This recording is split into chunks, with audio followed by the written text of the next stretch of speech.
Bienvenue dans mon podcast Wild Woman. Je m'appelle Karine Lemaître, je suis aventurière, thérapeute et guérisseuse chamanique nordique. Je suis intimement convaincue qu'à l'intérieur de chaque femme, il y a un esprit libre, sauvage, une aventurière qui souhaite créer sa vie en dehors des sentiers battus, avec ses propres règles. Wild Woman est là pour qu'on s'inspire les unes les autres, qu'on se soutienne, qu'on s'élève et qu'on vive une vie au-delà de toute mesure. Et bonjour, bienvenue dans un nouvel épisode de Wild Woman. J'ai disparu pendant 3 mois, j'ai disparu parce que je suis tombée malade en janvier, j'avais pas du tout l'énergie d'un podcast, je me suis dit c'est pas grave, je suis guérie et tout. Et pouf, derrière, je me suis séparée d'avec mon copain et du coup j'étais vraiment pas bien, pas l'énergie. Et peut-être c'est dans ces moments-là que je devrais partager, mais je savais pas du tout quoi vous partager, quoi vous dire. Et le temps passant, c'est toujours beaucoup plus difficile de s'y remettre. Et là, j'ai l'élan, j'ai l'envie. J'ai quelques trucs à partager aussi. Et puis surtout, je sais que ça va venir au fur et à mesure. Et voilà, vous êtes plusieurs aussi à me partager que ça vous manque, que c'était un bon début, etc. Donc je veux pas lâcher. Je suis en train de mettre en place des interviews inspirantes. Et voilà, on est reparti. 2024, here we go. Donc justement déjà, la première chose avec laquelle j'arrive dans ce podcast, c'est justement les énergies 2024. Alors je vais faire un peu mon astrologue. Alors je ne suis pas astrologue, je suis formée en astrologie, mais je pense que j'ai pas de connaissances assez poussées, elles sont assez bonnes, mais peut-être pas suffisamment poussées pour me dire astrologue. En tout cas, c'est pas la façon dont je me détermine, mais j'ai suffisamment de connaissances pour déterminer quand même pas mal les énergies. Et en fait, je regardais cette année aussi... Je crois qu'en même temps, après avec tout ce que je traversais, je regardais cette année avec des yeux différents de semaine en semaine et je savais pas trop quoi en penser en fait. Et du coup, ce que je vais vous partager là, c'est un mix d'astrologie, de ressenti. J'aurais dû prendre mes runes à côté de moi. Je vais les chercher tout de suite maintenant. Je ferai je ferai une coupe au montage s'il faut.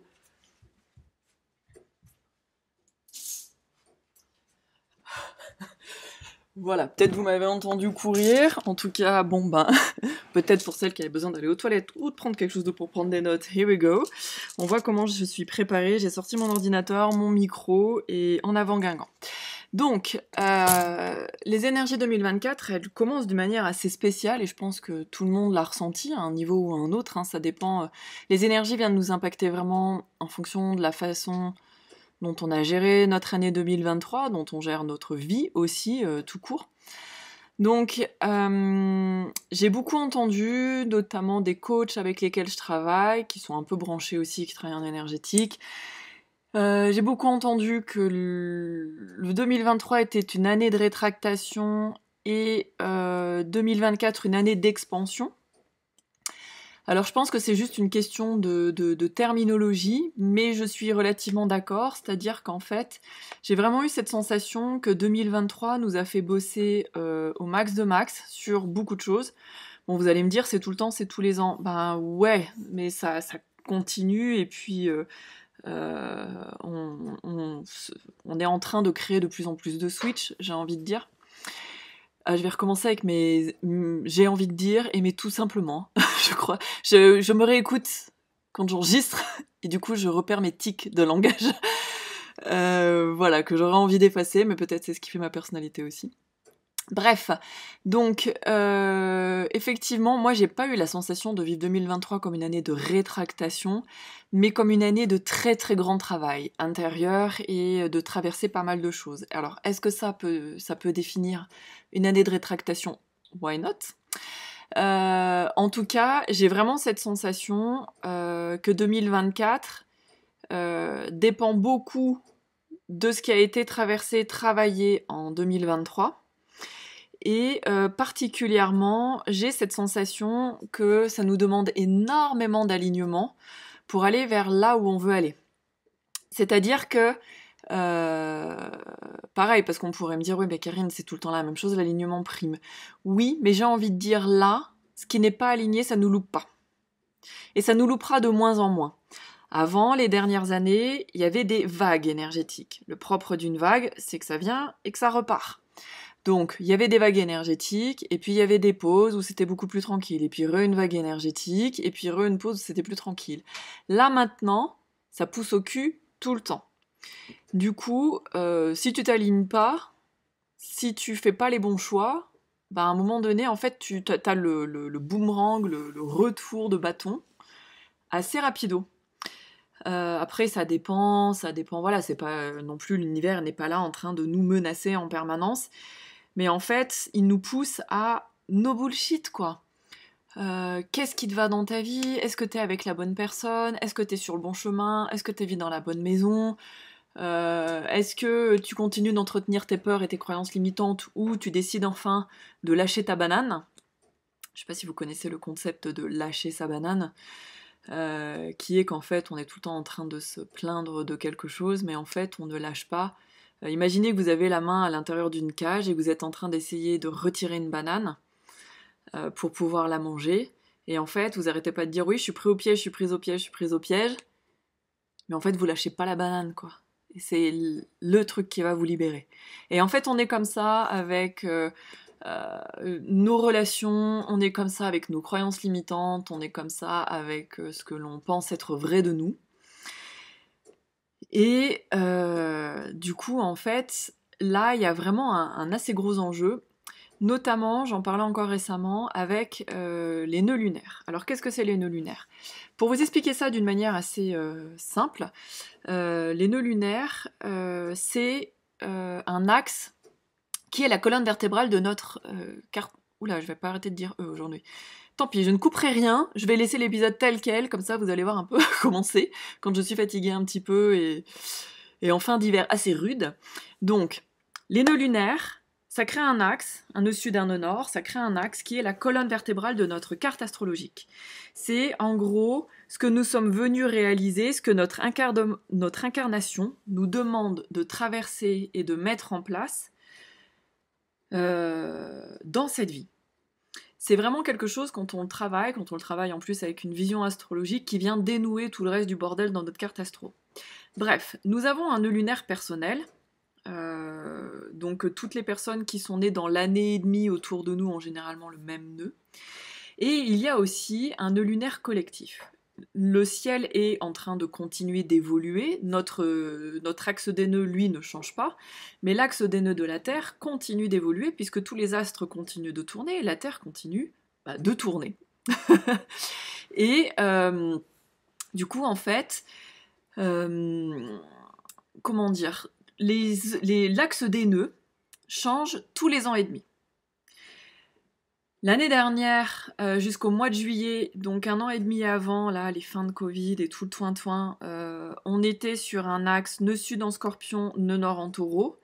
Donc nœud sud en Scorpion, c'est ce qu'on a déjà masterisé, c'est certainement aller voir nos ombres. Bon, il y a eu pas mal de cachets, de tabous qui ont été révélés, de secrets cachés, de tabous qui ont été révélés. Il y a eu pas mal d'exclandres politiques, il me semble, si ma mémoire est bonne.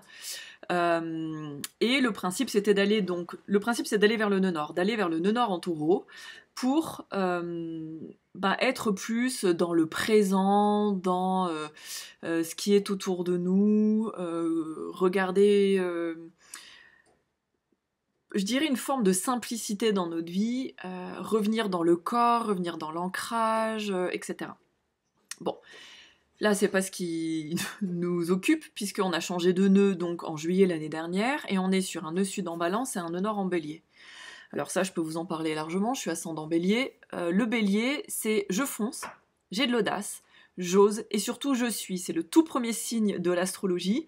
Les autres ne sont pas encore nés, j'ai envie de dire, c'est le frère aîné.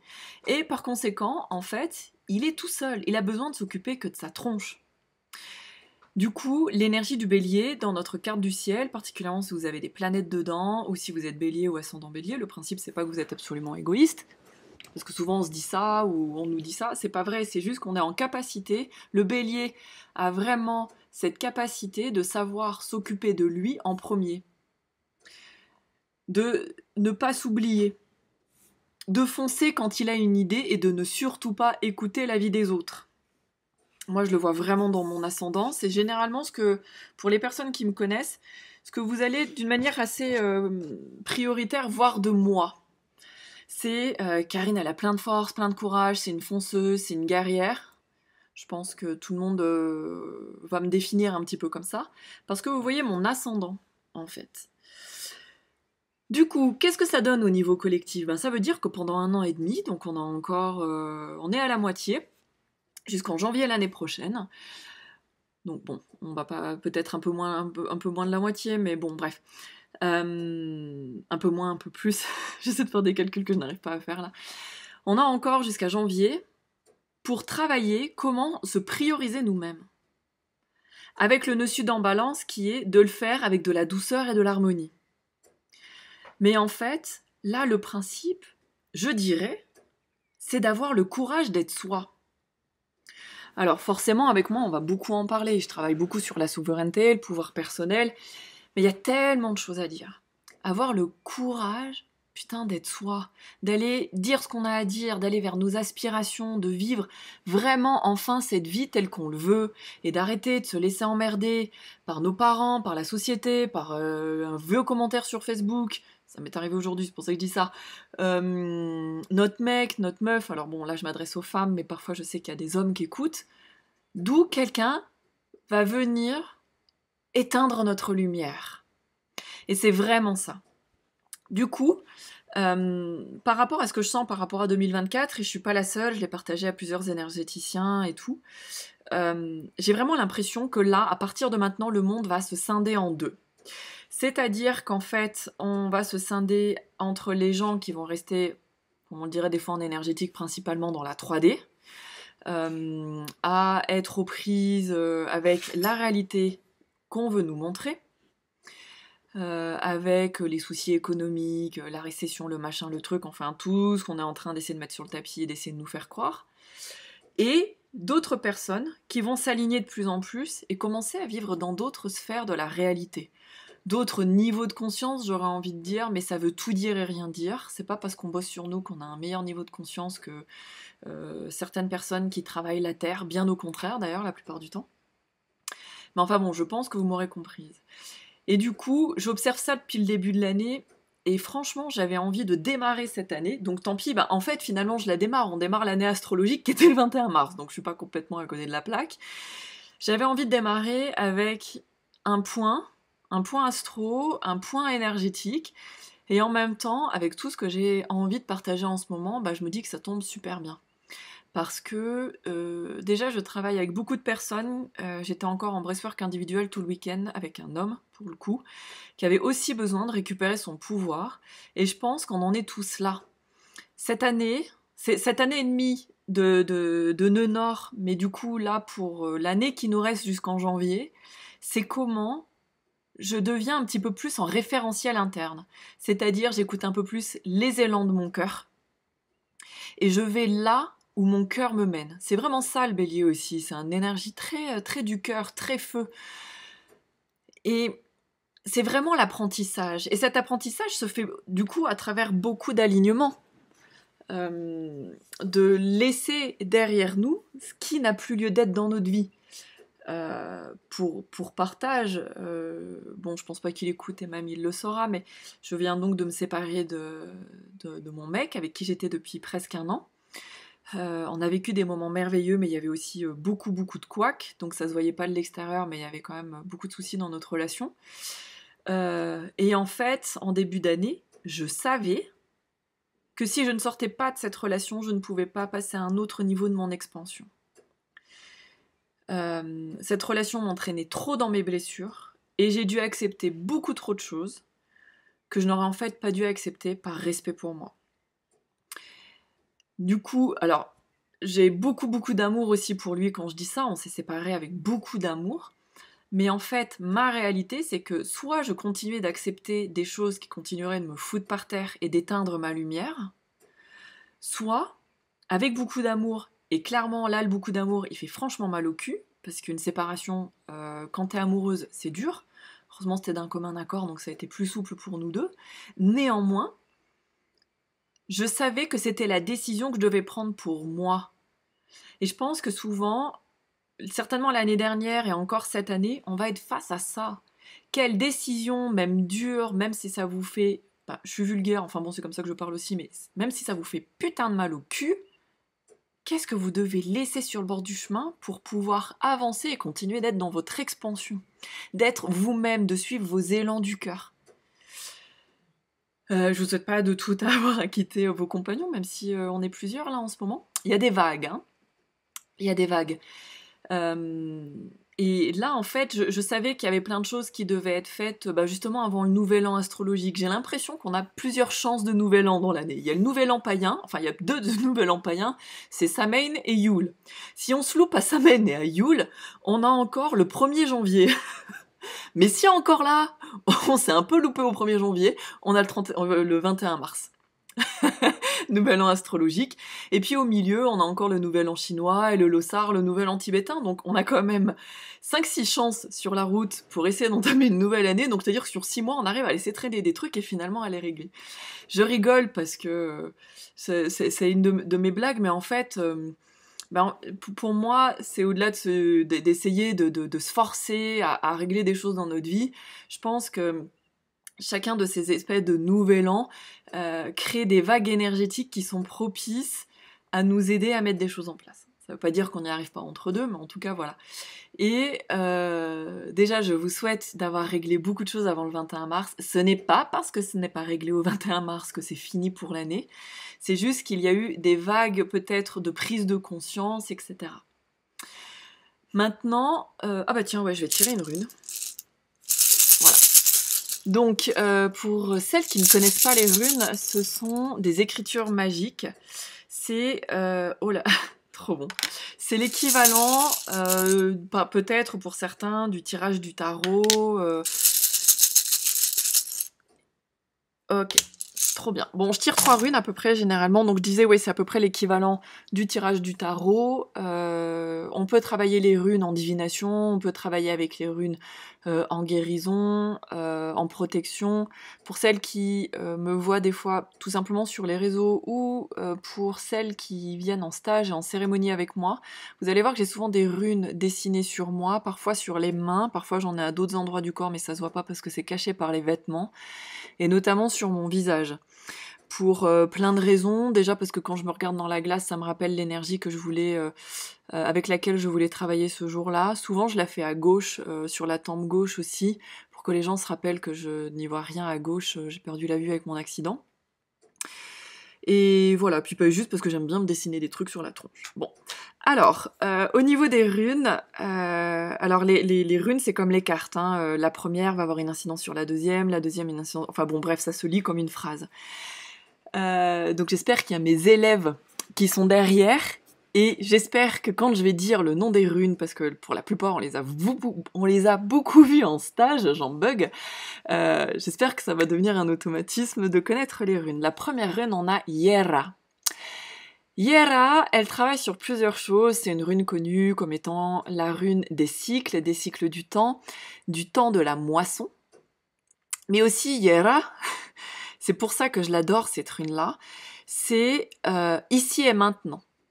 En gros, elle vient appuyer mon propos quand je dis non mais là, faut s'aligner, les trucs qui nous font chier dans la vie, même si ça nous fait mal au cul, faut les lâcher. Et ben Yera, elle vient dire ouais, ici et maintenant, tu lâches le truc, quoi. Lâche ta banane, lâche ton mec, lâche ton boulot. Pardon, j'ai l'impression, faut pas penser que je m'acharne sur vos relations amoureuses, mais c'est souvent ce qui ressort comme étant le plus un frein.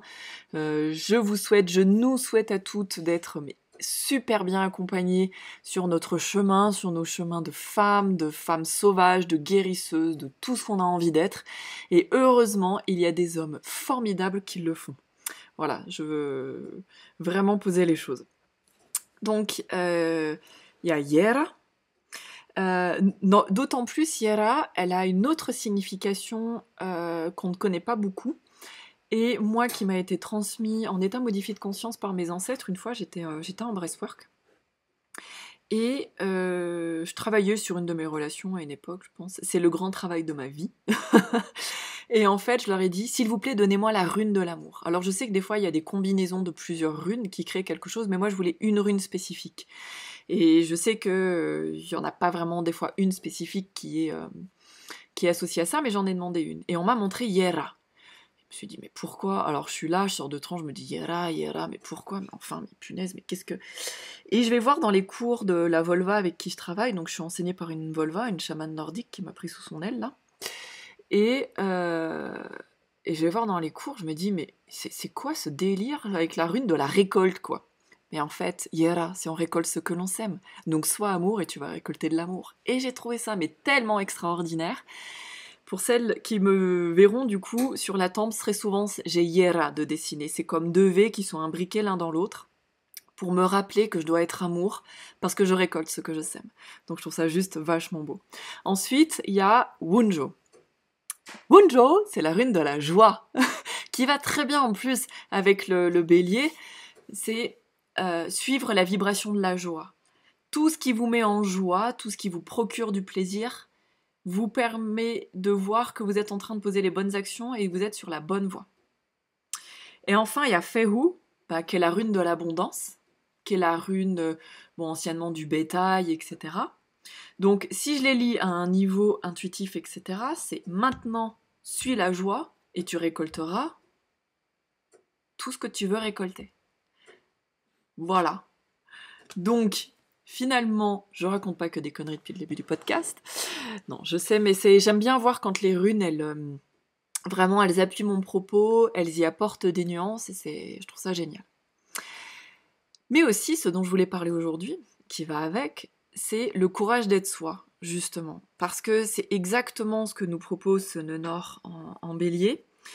Et c'est vraiment ce que j'observe ces derniers temps, ce que j'observe autour de moi, et ce que j'observe aussi, finalement, la meilleure personne dont je peux vous parler, c'est de moi.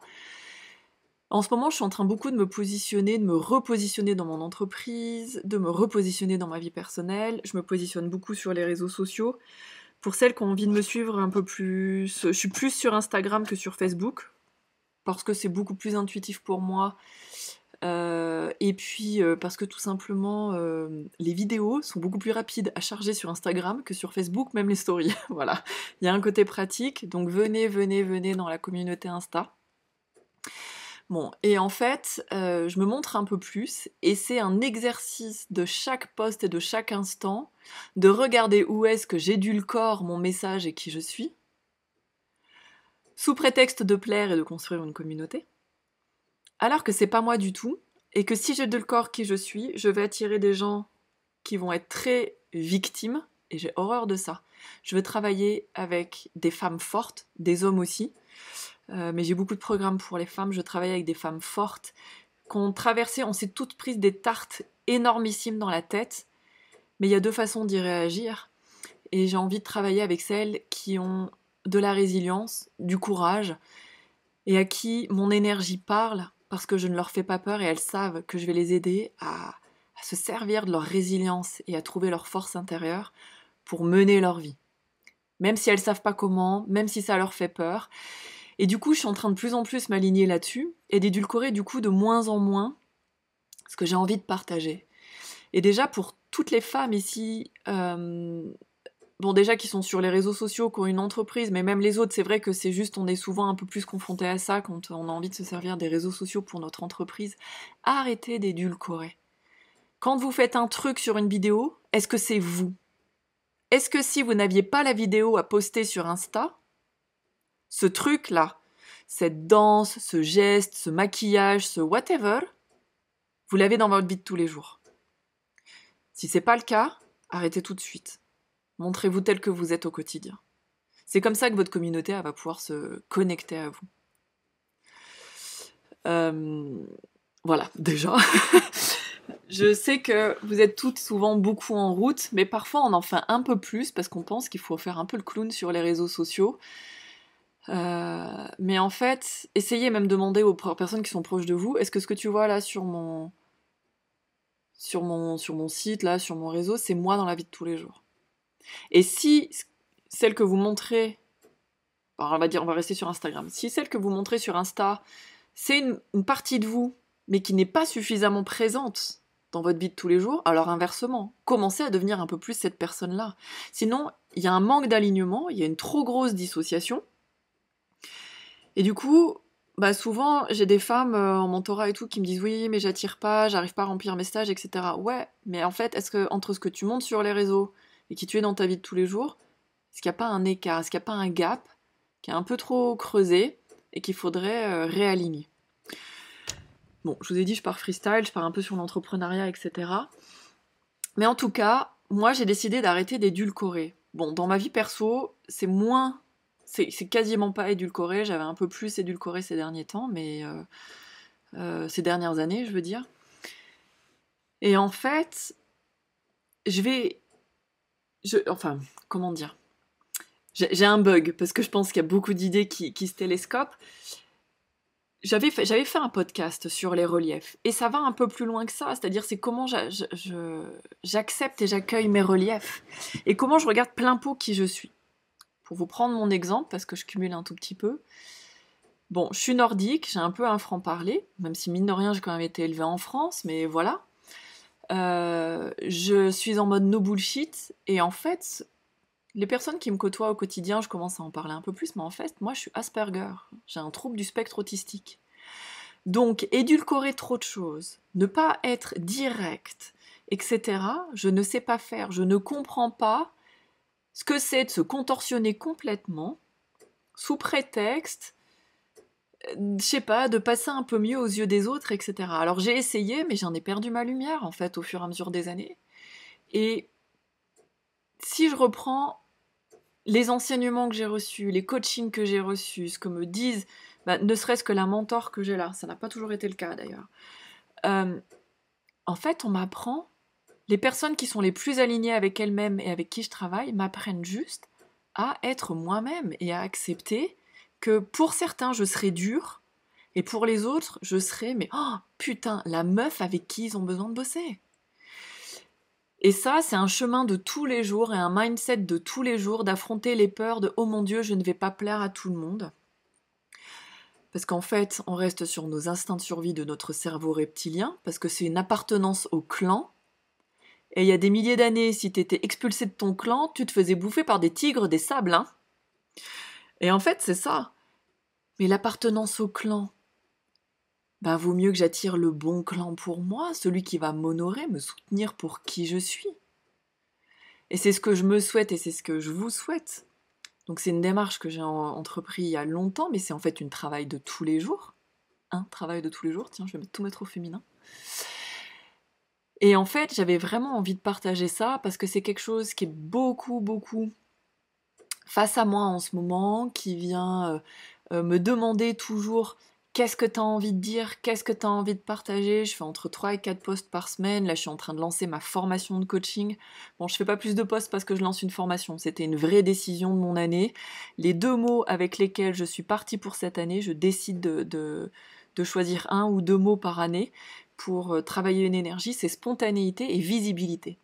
Je vais être de plus en plus spontanée avec qui je suis et mes émotions, et je vais être de plus en plus visible pour construire encore plus la communauté que je veux construire, et pouvoir dispenser des enseignements. Tout ce que j'ai enseigné là ces dernières années, je suis même pas à 10% de tout ce que j'ai appris ces 18 dernières années. C'est pour ça que je sors beaucoup de formations, peut-être que je vais un petit peu les répartir dans le temps, mais parce que j'ai enfin envie de montrer qui je suis, d'arrêter de me planquer sous prétexte que certaines personnes trouvent que je suis too much. Et ça demande beaucoup de courage, ça demande de traverser les peurs et de faire en sorte que la peur ne nous fige pas. Et c'est ce que j'ai envie de vous inviter à faire. Où est-ce que la peur vous fige ? Dans quel contexte vous avez arrêté, où vous n'êtes pas vraiment vous-même, vous vous édulcorez, pour un prétexte de loyauté, d'appartenance au clan qui vous fait vous éteindre. Wunjo, rune de la joie, je vous le rappelle. La vibration de joie et de plaisir. Et pour celles qui partagent aussi sur les réseaux, mais pas que, prenez l'analogie des réseaux, mais je vous fais part de moi aussi, ce que je traverse, ben, je vais parler beaucoup plus pognon et sexe, hein, je vous le dis tout de suite. Notamment, bon, vous savez que je suis assez à l'aise avec le fait de parler abondance. Je parle des fois en stage de sexualité, mais c'est un sujet que j'avais plus laissé de côté. Pour celles qui ne le savent pas, j'ai un un assez joli parcours tantrique, j'ai envie de dire. Je suis allée jusqu'en Thaïlande travailler dans une école, j'ai fait plusieurs stages en France, des stages en nudité, mixtes aussi.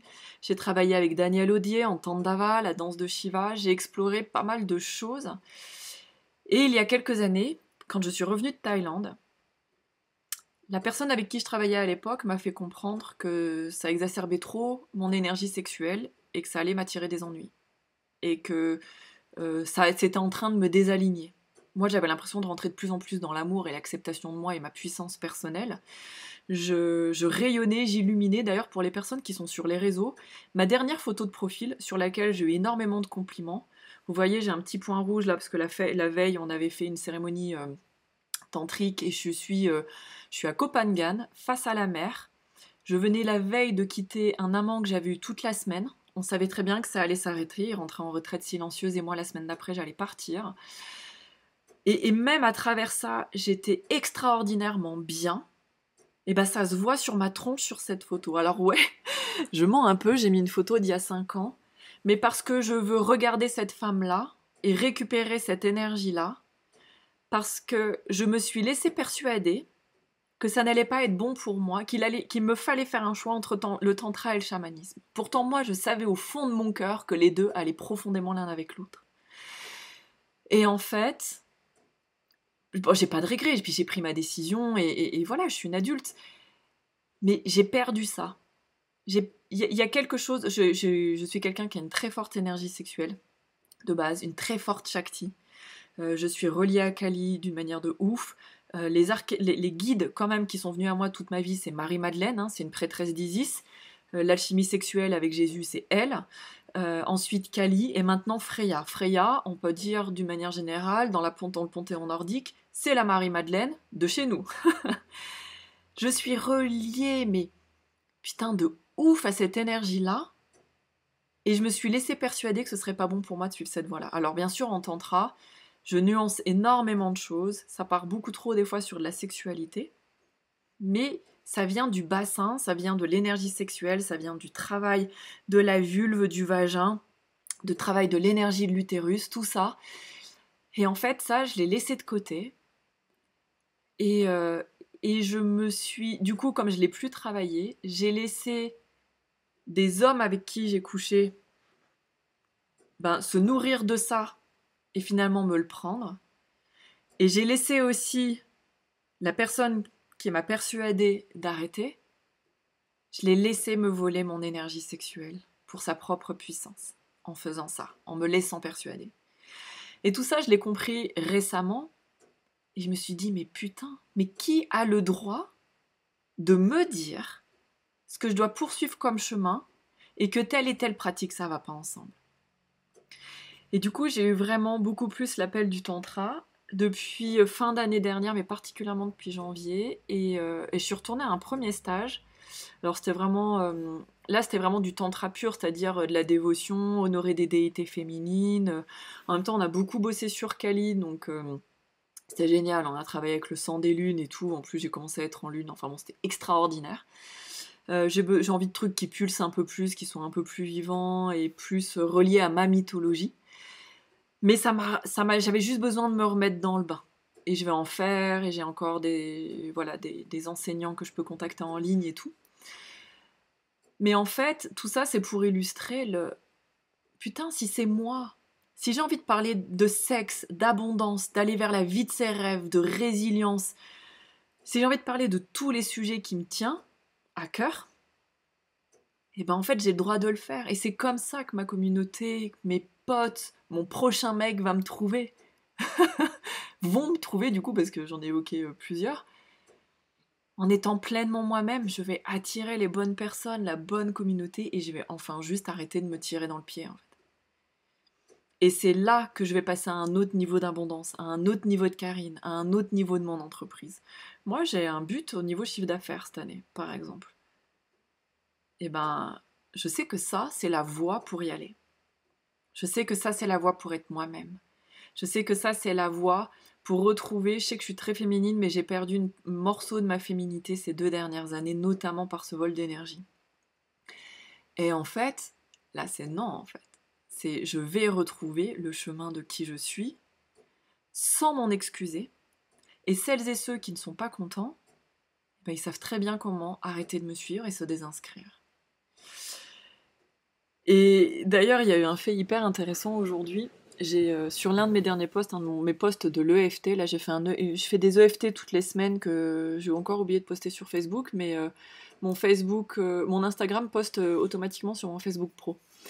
Et il y a quelqu'un qui me suit depuis un moment, un homme, qui il me l'a déjà fait la dernière fois, mettre un post, mais alors là, le post, vous mettez 10 minutes à le lire, hein. Et il me l'a refait aujourd'hui, là, avec c'est une vision un peu simpliste, l'abondance, enfin bon, en me faisant tout un laïus. L'autre fois, c'était sur le quantique, alors qu'il s'est en plus troué vraiment. Je veux bien que je peux me gourer, mais enfin bon. Et en fait, mon sang n'a fait qu'un tour, et je lui ai répondu que si c'est pour faire des posts moralisateurs, qu'il change de crèmerie, en fait. Bon, bien sûr, oui, vous êtes dans votre faiblesse, vous êtes très réactive à ce que je vous dis, je voulais juste partager mon point de vue. Non, c'est pas un partage de point de vue, mec. T'es un mec plus âgé que moi, et je te sens de tous les pores de la chamane que je suis, en train d'essayer de me dire, toi, ma petite, tu as tort, et je vais te dire comment faire les choses. Et ça, avant, je me serais remise en question à l'extrême. Je me serais dit, ouais, je serais allée revérifier les lois quantiques, etc. Ce que j'ai fait quand même, hein, parce que je peux me trouver. Je serais en train de me dire que ouais, peut-être j'ai une vision... Non, ma vision de l'abondance, elle fonctionne. Elle fonctionne. Je vis depuis 18 ans mon activité est très bien, et j'aide les gens à faire de même. On a des hauts, on a des bas, mais en fait on grimpe tous d'un cran. Donc maintenant c'est stop. Et je l'ai bloqué. Et en plus c'est quelqu'un de la région, donc si je le croise dans une soirée, il va me dire, je vais lui dire, ok, mais en fait juste moi, ça, ton énergie, tes partages, ils me gonflent, ils m'énervent. Si tu penses que c'est de la faiblesse, ma réaction, tant mieux pour toi. Maintenant, bonne soirée. C'est chez moi, ma page. Et personne n'a à me dire comment penser, que j'ai tort de penser ça. Et fin de l'histoire. Voilà, donc vous sentez un petit peu ma verve. Je ne suis pas énervée du tout, mais c'est ça l'énergie bélier, c'est de se positionner d'une manière très très cash. Bon, pourtant mon Mercure est en Scorpion, donc imaginez. Mercure, c'est la planète de la communication. Mais à un moment donné, c'est stop. Et ce stop-là, mon stop à moi, mon stop que je pose là, je vous invite à le prendre pour vous. Stop au bullshit. Stop à vous édulcorer. Stop à vous laisser dire qui vous devez être. Stop aux gens qui vous... Votre vraie communauté sur les réseaux. Bon, je parle beaucoup des réseaux parce que c'est souvent là quand même qu'il y a beaucoup de choses qui se jouent. Votre vraie communauté, elle va pas vous faire chier avec des pamphlets hallucinogènes pour vous dire que vous avez tort. Donc les autres, vous arrêtez de répondre, quoi. Ou vous les envoyez chier. Ça vous invitait à vous mettre dans votre vibe. Ou pas, vous voyez bien ce qui est juste pour vous. Donc voilà, en gros pour moi, aujourd'hui c'était un podcast sur le courage d'être soi. J'ai beaucoup de choses à dire, parce que je vois là défiler, j'arrive à 38 minutes. Je suis en train de préparer des interviews avec des femmes géniales. J'ai beaucoup de choses dans mes tiroirs aussi. Je vais essayer d'être sur un podcast quasi hebdomadaire. Tant pis, même si j'ai rien à dire, je viens vous faire coucou, je vous fais un format court de 2 minutes. Mais j'ai envie vraiment d'entretenir ça et de dire tout ce que j'ai à dire au moment où j'ai à le dire. Voilà. Vive l'abondance, vive le sexe, vive la liberté, et à très vite. Si vous avez aimé cet épisode, n'hésitez pas à le partager et à le commenter. Je reviens très vite avec plein d'autres richesses, plein d'interviews, toujours sur les voyages, l'aventure, l'entrepreneuriat, le féminin, bref, tout ce qui concerne les wild women. Allez, à très vite.